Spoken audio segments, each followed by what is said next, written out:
अस्सलाम वालेकुम फ्रेंड्स। एक वक्त ऐसा था कि कनाडा के लिए लोग बेताब होते थे कि हम कनाडा जाना चाहते हैं और कनाडा इनको वीज़े नहीं देता था, स्पेशली पाकिस्तानी और इंडियन को। और अजीब बात है कि अब कनाडा बेताब है वीज़े देने के लिए पाकिस्तानियों को, इंडियंस को, साउथ एशियंस को और मिडल ईस्ट को। साउथ एशिया में इंडियन, पाकिस्तानी, बांग्लादेश, नेपाली ये सारे आ जाते हैं। मिडल ईस्ट में आलमोस्ट खलीजी ममालिक, अरब ममालिक, दुबई, बहरीन, मस्कत ये तमाम तर आ जाते हैं। क्या हुआ है कि कनाडा इन लोगों को वीज़े देने के लिए बेताब है और वो चाहता है कि आपकी तालीम जितनी भी है आ जाओ, आपके पास एक्सपीरियंस नहीं है आ जाओ, बैंक स्टेटमेंट कहता है ज़रूरत ही नहीं है, इंग्लिश कहता है थोड़ी बहुत ही बोलनी सीख लो, उधर आके सीख लो, कोई मसला ही नहीं है।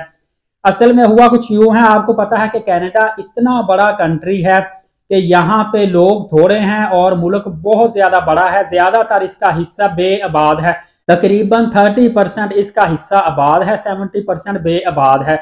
और कनाडा का एक सूबा जिसको न्यू फाउंडलैंड लेब्राडोर बोलते हैं, उस सूबे में भी सेम यही हालत है। देखिए सूबा भी खुशहाल है, लाइफस्टाइल अच्छा है, सैलरी अच्छी है, हर तरह से बेहतरीन है, लेकिन 30% आबादी है, 70% बेआबाद सूबा है। इसका वेदर भी बहुत ज़्यादा अच्छा है। अब कनाडा की गवर्नमेंट ने यह डिसाइड किया है, पहले इन्होंने न्यू ब्रंसविक सूबा जो था उसके लिए भी इन्होंने हायरिंग की थी, मैंने वीडियोस बनाई थी तकरीबन 1 साल पहले। उसमें भी तकरीबन इन्होंने जो अच्छी कंपनीज थी 4 से 5 कनाडा में काम कर रही थी। एक कंपनी थी जिसमें सी फूड के हवाले से वो कंपनी थी, एक लकड़ी के काम वाली कंपनी थी। इस तरह 5-6 कंपनीज थी डिफरेंट कैटेगरीज वाली। ये कंपनीज को इन्होंने अथॉरिटी दी थी कि आप लोगों को हायर करें, लेकिन उसमें इन्होंने पॉइंट स्कोरिंग रखी हुई थी, थोड़ा सा टफ काम रखा हुआ था। लेकिन अब जो न्यू फाउंडलैंड सूबा, इसके लिए इन्होंने इंतहाई आसान तरीकेकार कर दिया है और इन्होंने कहा है कि मिडल ईस्ट के और साउथ एशियन जो लोग हैं जिसमें इंडियन, पाकिस्तानी शामिल हैं, ये आए डायरेक्टली आके, आना मतलब कि कनाडा में नहीं आना, घर बैठे ही ऑनलाइन इन्होंने अप्लाई करना है, सीवी पोस्ट करनी है, ऑनलाइन ही इंटरव्यू दें। वहां पे इमिग्रेशन हुकाम भी बैठे होंगे, कंपनीज के मालकान भी बैठे होंगे और वहां पे ही ये ऑनलाइन डिसीजन देंगे कि आपको वीजा दे के ये अपने कंट्री में बुला रहे हैं। याद रखिएगा कि तकरीबन 149 ममालिक में आप वीजा फ्री या ऑन अराइवल वीजा ट्रेवल कर सकते हैं अगर आपके पास कनाडा का पासपोर्ट होगा। मतलब कि पूरी दुनिया के रास्ते आपके लिए खुल जाते हैं if you have Canadian nationality. इसके लिए कनाडा वालों ने वर्चुअल इमिग्रेशन फेयर का इनेकाद किया है जो कि 24 जनवरी 2024 को मुनक्कद हो रहा है। इसकी लास्ट डेट है। इसके लिए आपने रजिस्टर्ड होना है। याद रखिएगा कि ईमेल पर ही आपको नोटिफिकेशन आएगा। आपने एक्टिव अपना ईमेल एड्रेस देना है, ऐसा ईमेल एड्रेस नहीं देना जिसमें आपको पता ही ना हो कि नोटिफिकेशन आया है या नहीं आया। आपने गूगल पे जाकर वर्चुअल इमिग्रेशन फेयर 2024 में खुद को रजिस्टर करवाना है। उसके बाद आपने थोड़ा सा अपना बायोडाटा वगैरह लिखना है, अपनी सीवी रिज्यूमे उसमें पुट करना है जो कि कैनेडियन फॉर्मेट में ऑलरेडी आपने सीवी बनाई हुई होगी। इसके अलावा आपने वहां पे अपनी क्वालिफिकेशन वगैरह भी ऐड करनी है और आपने डायरेक्टली इंटरव्यू देना है। जिस तारीख और टाइम को आपको ईमेल आएगी या आप ये जो फेयर है इसको अटेंड करेंगे। याद रखिएगा कि 100% फ्री आपने अप्लाई करना है, 100% फ्री रजिस्ट्रेशन है, किसी किस्म के कोई चार्जेस नहीं है। आप खुद जब जाएंगे इस वेबसाइट पे, वहां पे जाके आपको पता चल जाएगा सिंपली आपने किस तरह ये फॉर्म पुट करना है। अगर किसी और से करवाएंगे तो वो अपनी मर्जी के आपसे चार्जिंग लेगा।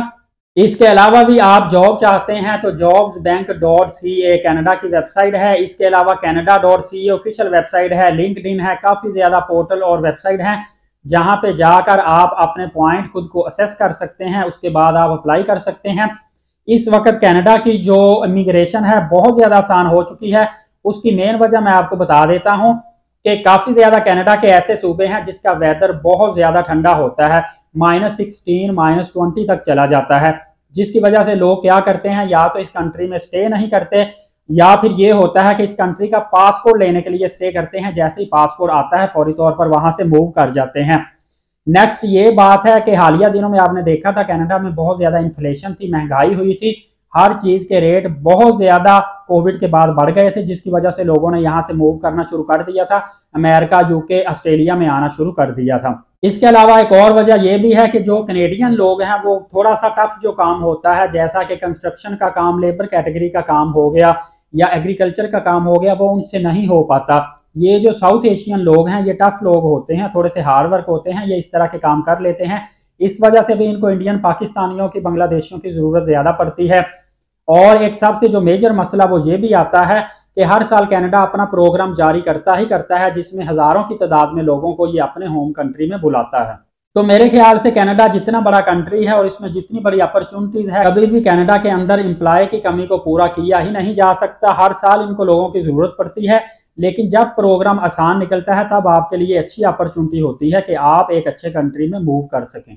दूसरा, आपको एक बहुत मुफीद मालूमात देने लगा हूं कि जब भी आपने कनाडा की ऑफिशियल वेबसाइट पे अपनी सीवी सबमिट करनी है, तो कनाडा वालों ने अपनी ऑफिशियल वेबसाइट पे एक सॉफ्टवेयर लगाया होता है जिसको एटीएस सॉफ्टवेयर बोलते हैं। एटीएस सॉफ्टवेयर, इसका मतलब होता है ऑटो ट्रैकिंग सिस्टम या एप्लीकेशन ट्रैकिंग सिस्टम। इसका काम ये होता है कि जिस जॉब पे आपने अप्लाई किया है, ये आपकी सीवी को उस जॉब के टाइटल के साथ, डिस्क्रिप्शन के साथ और एक्सपीरियंस के साथ मैच करते हैं। अगर तो आपकी जो सीवी है ये इनकी दी हुई जॉब के डिस्क्रिप्शन, टाइटल और एक्सपीरियंस के साथ मैच हो जाए, तो फिर ये सीवी ऊपर आ जाती है, मतलब एम्प्लॉयर्स तक, ओनर तक पहुंच जाती है जिसने आपकी हायरिंग करनी होती है। और अगर मैच ना हो तो फिर आपकी सीवी नीचे दबी रहती है, ऊपर तक नहीं आती। तो आप फिर ये सोच रहे होते हैं कि मैंने अप्लाई किया है, कितनी देर से वेट कर रहा हूँ, मुझे रिस्पॉन्स नहीं मिला। इस तरह रिस्पॉन्स नहीं मिलता। दूसरा, ये भी कोशिश किया करें एक से ज्यादा पोस्टों पर आप अप्लाई किया करें, बल्कि आप अगर डेली की 5 से 7 पोस्टों पर अप्लाई करेंगे तो एक महीना अप्लाई करते रहेंगे, कोई 200 पोस्टों पर अप्लाई करें, फिर आपको 3-4 जगहों से रिस्पॉन्स आता है और एक आध जगहों पे आपकी हायरिंग हो ही जाती है। बेस्ट तरीकेकार ये होता है। इसके अलावा आपने कभी भी सैटरडे संडे अप्लाई नहीं करना, क्योंकि सैटरडे संडे अगर आप अप्लाई करते हैं तो मंडे को जब ऑनर, सैटरडे संडे छुट्टी होती है सैटरडे की नाइट, तो मंडे को जब वो ऑनर जो है वो सीवीज देखेगा या वो वेबसाइट देखेगा जहाँ पे मेल आपने की होती है, तो तब तक सैकड़ों और सीवीज भी आपकी सीवी के ऊपर आई होती हैं, तो आपकी सीवी काफ़ी ज़्यादा नीचे दब जाती है।